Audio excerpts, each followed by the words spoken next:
To the people around her, the numbers tattooed on my great-grandmother Adela's arm erased her humanity. They were meant to define her as a number and nothing more. But she is so much more than that. This is how my great-grandmother survived the Holocaust.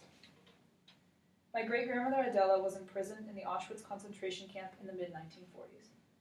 Like many prisoners at the camp, she was working extremely long hours of extremely hard manual labor and eventually fell sick. She worked through her sickness knowing she'd be killed for being unable to work, but eventually collapsed and was admitted to the camp hospital. Upon arrival, she knew that her days were numbered because every few days, officers would come through the hospital and kill everybody inside.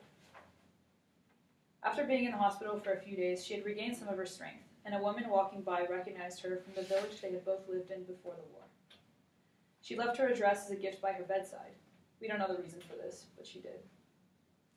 When officers came to sweep the building, my grandmother, using her quick thinking, wore the dress and began to clean the room.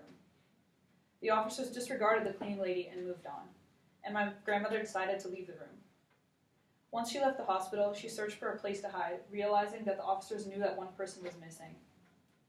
Everybody she asked refused to hide her, knowing that they would also be killed for harboring an escapee.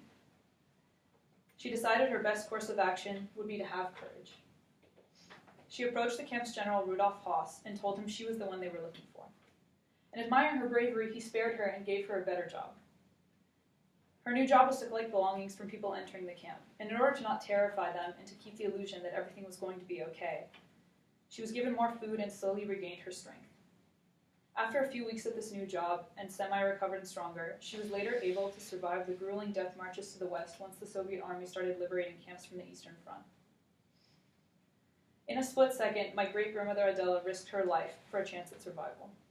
And despite facing death on more than one occasion, she never allowed the numbers on her arm to force her into being less than she was. We know how my great-grandmother survived the Holocaust. We know the story, and we know that it was a miracle. But do not be mistaken, this is not a story of sadness, anguish, or defeat. This is a story of courage. Those numbers on her arm are still just numbers. They never defined her, and they never will. Thank you.